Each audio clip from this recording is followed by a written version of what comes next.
tất cả các bạn, chào mừng các bạn đến với kênh móc len của Mimi Handmade. Hôm nay Mimi sẽ hướng dẫn cho các bạn móc một cái cột tóc nón Noel như thế này rất là dễ thương. Còn bên đây là cái kẹp tóc nè các bạn. Rất là cute luôn đúng không các bạn? Ở đây thì các bạn có thể là làm cái cột tóc hoặc là cái kẹp tóc này nè để tặng cho các bé nhân cái dịp lễ Giáng sinh sắp tới. Mình hy vọng là các bạn sẽ yêu thích cái mẫu cột tóc và kẹp tóc nón Noel này nha. Nếu mà các bạn yêu thích đó, các bạn nhớ nhấn like video này giúp mình và bình luận ở phía bên dưới ủng hộ Mimi bằng một cái lượt đăng ký kênh nha các bạn. Mình cảm ơn các bạn rất nhiều. Và bây giờ chúng ta sẽ cùng bắt đầu móc cái này nha.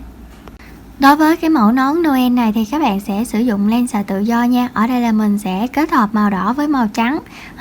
Đúng chuẩn của ông già Noel. Và cái kim móc mình sử dụng sẽ là kim móc 2mm nha các bạn. Nếu mà các bạn sử dụng cái nón Noel này để làm cái phần kẹp tóc á, thì các bạn chuẩn bị cho mình một cái phôi kẹp 5-6cm gì cũng được hết nha. Và một cái ít vải dạ nè. Còn nếu mà các bạn muốn làm cái cột tóc hoặc là muốn làm cái móc khóa thì các bạn sẽ chuẩn bị cái khoen này và chuẩn bị cái cột tóc, chuẩn bị thêm cho mình kéo cắt len và kim khâu len. Bây giờ các bạn sẽ lấy cái phần len màu đỏ ra, chúng ta sẽ tạo một cái vòng tròn, đưa kim móc vào vòng tròn, kéo len qua, móc lên 2 mũi móc xích, quấn len, đâm kim vào vòng tròn này. Các bạn sẽ móc cho mình 3 mũi móc kép,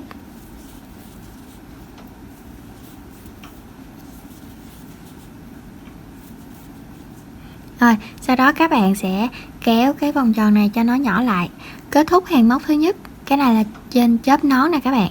Móc lên hàng móc thứ hai, chúng ta sẽ tăng đều mũi hết nha.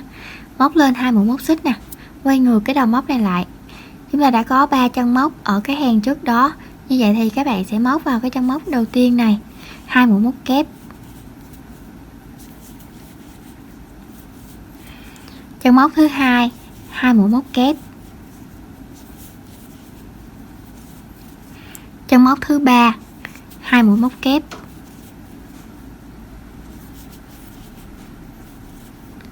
móc lên hàng móc thứ ba với 2 mũi móc xích. Ở hàng móc này thì các bạn sẽ tăng mũi đầu và tăng mũi cuối ha. Các bạn sẽ quay ngược cái đầu móc này lại nè, móc vào cái chân móc đầu tiên này 2 kép, chân thứ hai 1 kép, chân thứ ba 1 kép, chân thứ tư 1 kép, chân thứ năm 1 kép, chân thứ 6 là chân móc cuối cùng, các bạn sẽ móc vào đây 2 kép, móc lên hàng móc thứ tư, cũng là hàng móc cuối cùng của phần màu đỏ này. Các bạn móc lên cho mình 2 mũi móc xích, quay ngược đầu móc lại. Chúng ta cũng tăng mũi đầu và tăng mũi cuối. Chân đầu tiên các bạn sẽ móc 2 kép,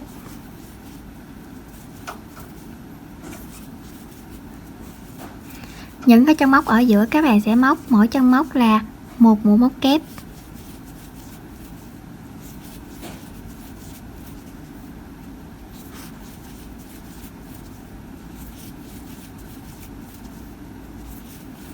chân móc cuối cùng các bạn sẽ móc vào đây 2 mũi móc kép,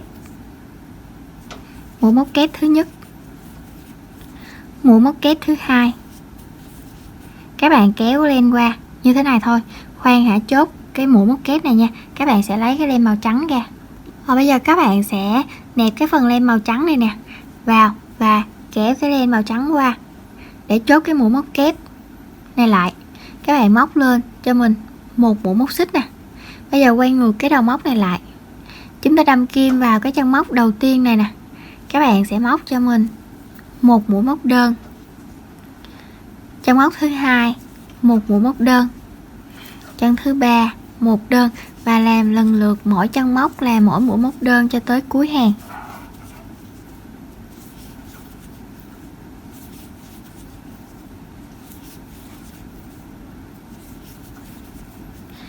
Lên hàng móc tiếp theo của cái phần màu trắng, hàng móc thứ hai, hàng móc cuối cùng nè, móc lên 1 mũi móc xích, quay ngược cái đầu móc này lại, đâm kim vào chân móc đầu tiên, móc 2 mũi móc đơn, chân móc kế tiếp 1 mũi móc đơn, và cái khúc trong này các bạn sẽ móc mỗi chân là mỗi mũi móc đơn ha. Cuối hàng các bạn lại tăng cho mình vào cái chân cuối cùng 2 mũi móc đơn vào đó cho nó giống như cái điểm đầu nha. Rồi trong móc cuối cùng nè, các bạn sẽ móc cho mình 2 mũi móc đơn vào đây. Rồi như vậy là chúng ta đã có được một cái form nón rồi nè các bạn. Đối với cái cột tóc này và cái móc khóa, các bạn sẽ làm cho mình 2 mảnh như thế này nha. Còn kẹp tóc thì các bạn sẽ làm cho mình một mảnh thôi, một mảnh như thế này thôi nè. Các bạn móc lên cho mình một mũi móc xích nè, kéo ra một cái đoạn len và các bạn cắt đi. Rồi chúng ta cố định nó lại. Cái len màu đỏ nè, các bạn cũng cắt nó đi. Và các bạn sẽ giấu cái phần len màu đỏ này vào trong mũi móc cho nó kỹ nha các bạn. Hồi nãy là chúng ta chốt mũi rồi đó. Cột cái phần màu trắng với phần màu đỏ lại đi. Và các bạn sẽ giấu màu đỏ thì chúng ta sẽ giấu qua cái len màu đỏ, màu trắng thì các bạn sẽ giấu qua cái len màu trắng nha. Đó, rồi màu đỏ các bạn giấu bên đây, màu trắng các bạn sẽ giấu bên đây. Rồi các bạn sẽ giấu cho mình cái bên đây luôn nè. Và cái chỗ này nè, các bạn sẽ giấu cho mình ở dưới này. Rồi các bạn sẽ cắt len đi. Rồi mình sẽ hướng dẫn cho các bạn tạo cái cục này và làm cái phần kẹp ha. Còn cái phần cột tóc với lại cái móc khóa này nè, các bạn chỉ cần làm 2 cái mảnh này nè. Sau đó là các bạn sẽ ốm 2 cái mảnh này vào nhau. Thì chúng ta sẽ làm cái cục tròn này ở cái mảnh phía trên thôi, khỏi làm cục tròn ở cái mảnh phía dưới. Thì sau khi mà các bạn móc xong thì các bạn sẽ bắn keo ở trong cái một mặt này nè. Rồi các bạn sẽ ốm 2 cái mảnh này lại với nhau, mặt trái ốm với mặt trái, chúng ta sẽ quay mặt phải ra ngoài ha. Rồi như vậy là chúng ta sẽ gáp lại. Một lát nữa thì mình sẽ hướng dẫn cho các bạn tạo cái phần len này để mà các bạn sẽ bắn keo, rồi các bạn sẽ dán cái phần này vô cái đồ cột tóc luôn rất là đơn giản và tiện lợi đúng không các bạn. Và bây giờ chúng ta sẽ cùng giấu len rồi chúng ta sẽ gặp lại nhau nha. Bây giờ chúng ta chỉ cần cắt cái này thôi.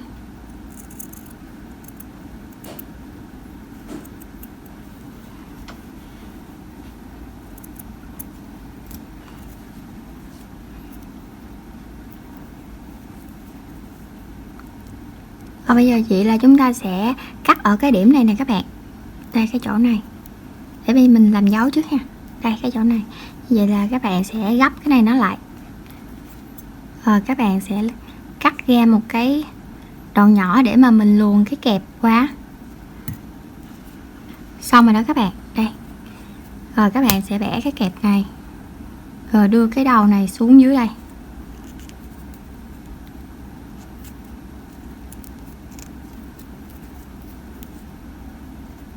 Như vậy là mình đã hoàn thành xong cái phơm kẹp như thế này rồi ha các bạn.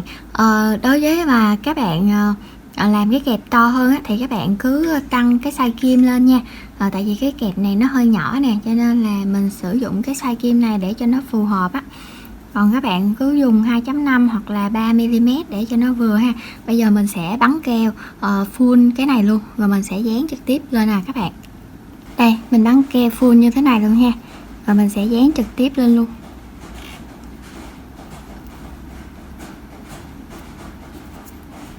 Rồi khi mà dán xong các bạn nhớ giữ lại như thế này nè, để mà cho nó dính chắc chắn hơn cái ha. Nó dính tay của mình nè. Đây. Rồi các bạn nhớ canh chỉnh lại cái điểm này. Đó, cho nó đừng có bị lộ keo ra ngoài các bạn. Nè, như vậy là chúng ta đã hoàn thành cái kẹp tóc nón Noel. Thấy cưng quá ha các bạn. Như hồi nãy mình nói cái cột tóc thì các bạn sẽ móc 2 cái mảnh này rồi các bạn sẽ dán vô như vậy cho mình nè. Và bây giờ chúng ta sẽ làm cái phần điểm của cái phần cột tóc này để các bạn sẽ dán cho nó chắc chắn và nó đẹp hơn nha. Rồi bây giờ các bạn sẽ lấy kim móc cho mình ra, lấy kim 2 đầu số 3, 4 đi. Mình sẽ móc cái đầu số 4 nè các bạn. Rồi các bạn sẽ tạo cho mình một cái nút thắt nha.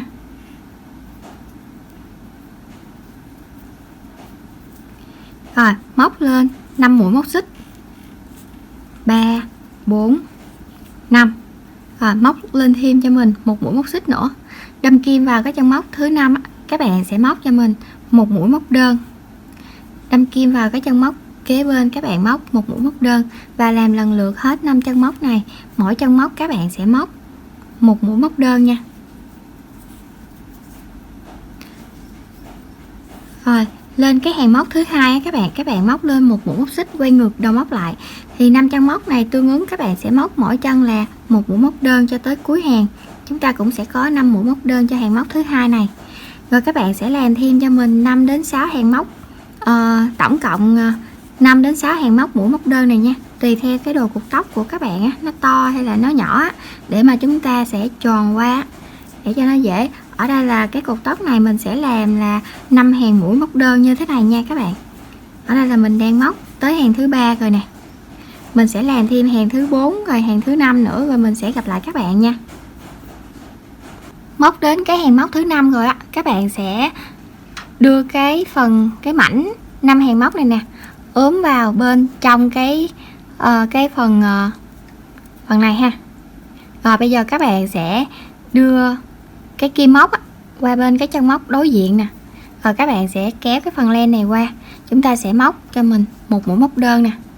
Tiếp tục đưa cái phần kim móc vô cái chân móc kế tiếp á, đồng thời cũng đâm kim vào cái chân móc ở phía dưới này.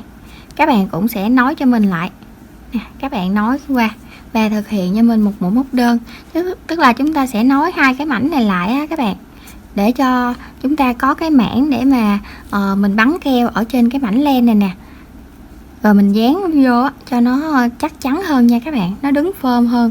Để thôi á, mình dán trực tiếp lên cái cột tóc á, thì nó sẽ nhiều khi nó bị rãnh á các bạn, cái phần nón á nó bị rãnh á, rồi á nhiều khi mình muốn không có thích cái này nữa thì mình vẫn cắt được cái len bỏ, xong rồi cái mình sẽ làm cái khác vô cái đồ cột tóc, mình không có bị hao cột tóc ha.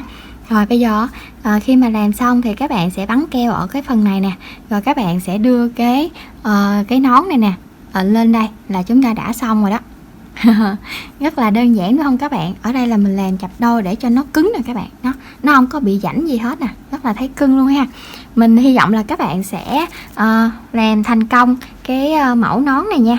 Nếu mà các bạn yêu thích á, các bạn nhớ nhấn like video này giúp mình nha, và bình luận ở phía bên dưới nếu mà các bạn móc thành công, hoặc là có thể là ủng hộ Mimi thêm một cái bình luận để cho video này có cái lượt tương tác nha các bạn. Mình cảm ơn các bạn rất nhiều, và đừng quên ủng hộ Mimi bằng một cái lượt đăng ký kênh nha. Mình cảm ơn các bạn đã dành thời gian ra theo dõi hết video này và thực hiện cái mẫu này cùng mình nha. Bây giờ mình xin chào tạm biệt các bạn và hẹn gặp lại các bạn ở những clip sau nha. Bye bye.